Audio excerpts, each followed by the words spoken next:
Genesis chapter 10. Now this is the genealogy of the sons of Noah, Shem, Ham, and Japheth. And sons were born to them after the flood. The sons of Japheth were Gomer, Magog, Madai, Javan, Tubal, Meshech, and Tiras. The sons of Gomer were Ashkenaz, Riphath, and Togarmah.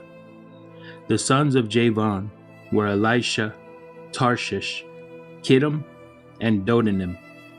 From these the coastland peoples of the Gentiles were separated into their lands, everyone according to his language, according to their families, into their nations.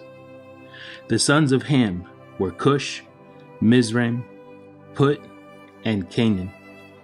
The sons of Cush were Seba, Havilah, Sabta, Ramah, and Sabteka. And the sons of Ramah were Sheba and Dedan. Cush begot Nimrod. He began to be a mighty one on the earth. He was a mighty hunter before the Lord. Therefore it is said, like Nimrod the mighty hunter before the Lord. And the beginning of his kingdom was Babel, Erech, Akkad, and Calneh, in the land of Shinar. From that land he went to Assyria and built Nineveh, Rehoboth, and Calah, and Rezin between Nineveh and Calah, that is the principal city. Mizraim begot Ludum, Anamim, Lehabim, and Naphtuhim, Pathrusim, and Casluhim, from whom came the Philistines, and Caphtorim.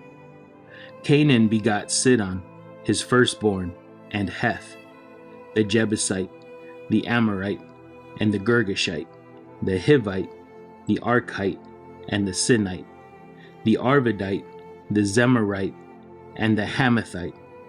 Afterward, the families of the Canaanites were dispersed. And the border of the Canaanites was from Sidon, as you go toward Gerar, as far as Gaza. Then, as you go toward Sodom, Gomorrah, Admah, and Zeboim, as far as Lasha. These were the sons of Ham, according to their families, according to their languages, in their lands, and in their nations. And children were born also to Shem, the father of all the children of Eber, the brother of Japheth the elder. The sons of Shem were Elam, Ashur, Arphaxad, Lud, and Aram. The sons of Aram were Uz, Hul, Gether, and Mash. Arphaxad begot Salah, and Salah begot Eber. To Eber were born two sons. The name of one was Peleg, for in his days the earth was divided, and his brother's name was Joktan. Joktan begot Almadad, Sheleph, Hazarmaveth, Jerah, Hadaram, Uzal, Dikla, Obal, Abimael, Sheba, Ophir, Havilah, and Jobab.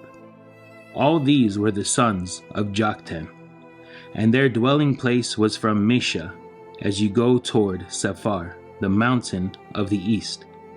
These were the sons of Shem, according to their families, according to their languages, in their lands, according to their nations. These were the families of the sons of Noah, according to their generations, in their nations, and from these the nations were divided on the earth after the flood.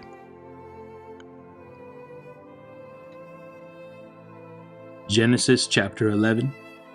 Now the whole earth had one language and one speech. And it came to pass, as they journeyed from the east, that they found a plain in the land of Shinar, and they dwelt there. Then they said to one another, Come, let us make bricks and bake them thoroughly. They had brick for stone, and they had asphalt for mortar. And they said, Come, let us build ourselves a city, and a tower whose top is in the heavens. Let us make a name for ourselves, lest we be scattered abroad over the face of the whole earth. But the Lord came down to see the city and the tower which the sons of men had built. And the Lord said, Indeed, the people are one, and they all have one language, and this is what they begin to do. Now nothing that they propose to do will be withheld from them. Come, let us go down and there confuse their language, that they may not understand one another's speech. So the Lord scattered them abroad from there over the face of all the earth, and they ceased building the city. Therefore its name is called Babel, because the Lord confused the language of all the earth, and from there the Lord scattered them abroad over the face of all the earth. This is the genealogy of Shem. Shem was 100 years old, and begot Arphaxad 2 years after the flood. After he begot Arphaxad, Shem lived 500 years, and begot sons and daughters. Arphaxad lived 35 years, and begot Selah. After he begot Selah, Arphaxad lived 403 years, and begot sons and daughters. Selah lived 30 years, and begot Eber.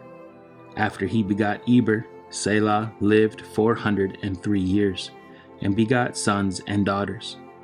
Eber lived 34 years, and begot Peleg. After he begot Peleg, Eber lived 430 years, and begot sons and daughters. Peleg lived 30 years, and begot Reu. After he begot Reu, Peleg lived 209 years, and begot sons and daughters. Reu lived 32 years, and begot Serug. After he begot Serug, Reu lived 207 years, and begot sons and daughters. Serug lived 30 years, and begot Nahor. After he begot Nahor, Serug lived 200 years, and begot sons and daughters. Nahor lived 29 years, and begot Terah. After he begot Terah, Nahor lived 119 years, and begot sons and daughters. Now Terah lived 70 years, and begot Abram, Nahor, and Haran. This is the genealogy of Terah. Terah begot Abram, Nahor, and Haran. Haran begot Lot. And Haran died before his father Terah in his native land, in Ur of the Chaldeans. Then Abram and Nahor took wives. The name of Abram's wife was Sarai, and the name of Nahor's wife, Milcah, the daughter of Haran, the father of Milcah, and the father of Iscah. But Sarai was barren, she had no child. And Terah took his son Abram and his grandson Lot, the son of Haran, and his daughter-in-law Sarai, his son Abram's wife. And they went out with them from Ur of the Chaldeans to go to the land of Canaan, and they came to Haran and dwelt there. So the days of Terah were 205 years, and Terah died in Haran. Genesis chapter 12. Now the Lord had said to Abram, Get out of your country, from your family, and from your father's house, to a land that I will show you. I will make you a great nation. I will bless you, and make your name great, and you shall be a blessing. I will bless those who bless you, and I will curse him who curses you. And in you all the families of the earth shall be blessed. So Abram departed as the Lord had spoken to him, and Lot went with him. And Abram was 75 years old when he departed from Haran. Then Abram took Sarai his wife, and Lot his brother's son, and all their possessions that they had gathered, and the people whom they had acquired in Haran, and they departed to go to the land of Canaan. So they came to the land of Canaan. Abram passed through the land to the place of Shechem, as far as the terebinth tree of Moreh, and the Canaanites were then in the land. Then the Lord appeared to Abram and said, To your descendants I will give this land. And there he built an altar to the Lord, who had appeared to him. And he moved from there to the mountain east of Bethel, and he pitched his tent with Bethel on the west, and Ai on the east. There he built an altar to the Lord, and called on the name of the Lord. So Abram journeyed, going on still toward the south. Now there was a famine in the land, and Abram went down to Egypt to dwell there, for the famine was severe in the land. And it came to pass, when he was close to entering Egypt, that he said to Sarai his wife, Indeed, I know that you are a woman of beautiful countenance. Therefore, it will happen when the Egyptians see you, that they will say, This is his wife, and they will kill me, but they will let you live. Please say you are my sister, that it may dwell with me for your sake, and that I may live because of you. So it was, when Abram came into Egypt, that the Egyptians saw the woman, that she was very beautiful. The princes of Pharaoh also saw her and commended her to Pharaoh. And the woman was taken to Pharaoh's house. He treated Abram well for her sake. He had sheep, oxen, male donkeys, male and female servants, female donkeys, and camels.